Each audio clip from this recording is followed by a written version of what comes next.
Okay, so remember that they're changing my voice. I've had trouble being able to take notes on this part because I'm fumed and poisoned in terms of writing it down. And I've run out of paper that I can use for printing because they put some kind of substance on the paper that I order in the mail and buy at the stores nearby. And so this makes it so that I do not feel the need to go into detail about the ninth circle. But first and foremost, you must know that the details are stupid anyway. This is just a story, okay? The details of the story are like the details of a crossword puzzle, right? What newspaper it's in, how the crossword puzzle is completed. This doesn't matter. The principles that I propound are what matters. So again, only a dumbass thinks it's more important for you to listen to somebody else's opinion about Dante's Inferno because they go more into detail, okay? Or they say more cute facts. I'm the son of God, the top martial artist ever. And just because I'm persecuted doesn't mean you should not listen to me. When Christ was on the cross in extreme mental distress, saying his last words, do you not listen to him as a character in the story? Well, I'm the real Christ in real life. Okay, so the ninth circle is about treason. The first circle is, and it's a frozen circle as we're moving closer to the devil's location, and his wings are flapping, and they cause a cold breeze to come in. And he's also said to be crying. And we'll see in Dante's Purgatory that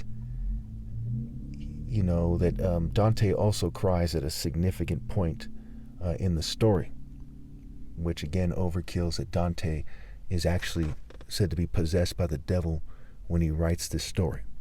Okay, but remember, Satan in the Bible said to lead the whole world astray, and he's quoting the Bible quite often in Purgatory, right? The Beatitudes specifically, okay?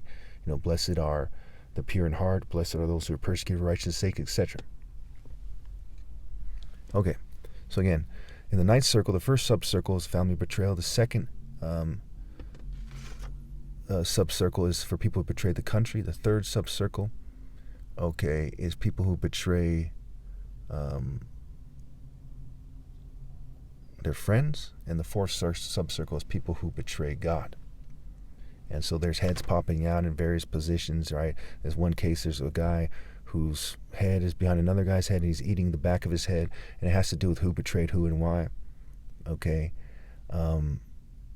so as they approach the last part of this inferno, okay, they see Lucifer's wings are flapping, right? He's huge, right? He's absolutely huge, bigger than Nimrod, but he's the hugest being in the inferno.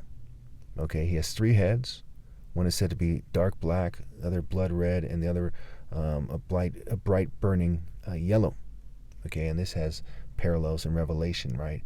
Where you have the rider who's on the black horse. You have the rider on the red horse. Okay, fire red, blood red, what have you. Okay, hail of fire mixed with blood is thrown on the earth, right? So there's a connection there. You have the burning yellow sulfur-colored breastplates, I believe it is, of the locusts in Revelation, right? Or the army, or one way or another. It's been a while. And there's that. Okay. So one of his heads is said to be Brutus. The other one is Cassius, okay? And these are the guys who betrayed Caesar. Okay, so in the right and left head, I guess it is, the top half of Brutus and Cassius, who are said to have betrayed Caesar, are hanging out the mouths of these heads of Lucifer.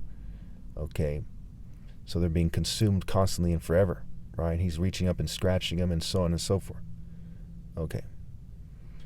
And also Judas is said to be in the middle head with his skin stripped away, as he's said to have betrayed humanity, blocking their second attempt at perfection.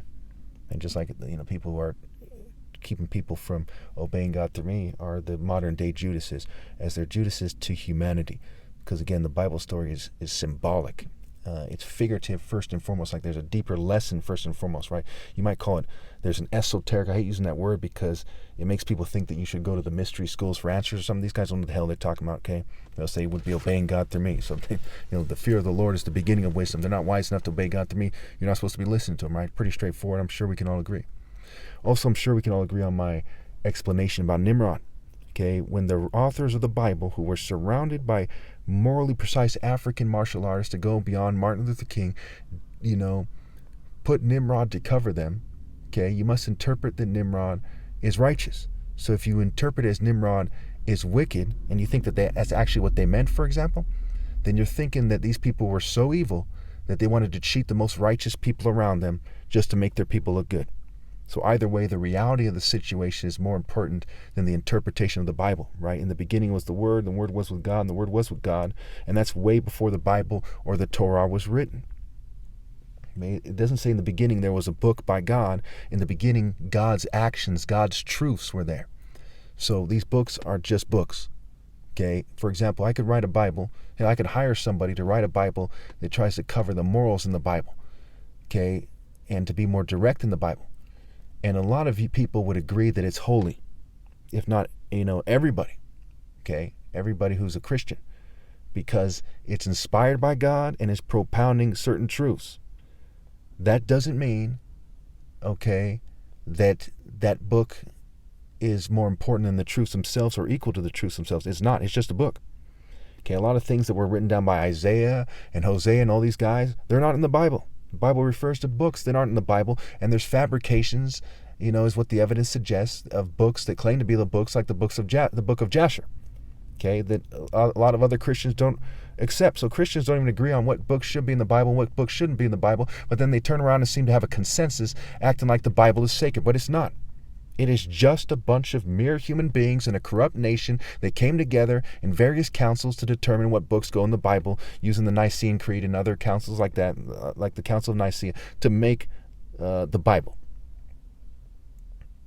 That's all that is.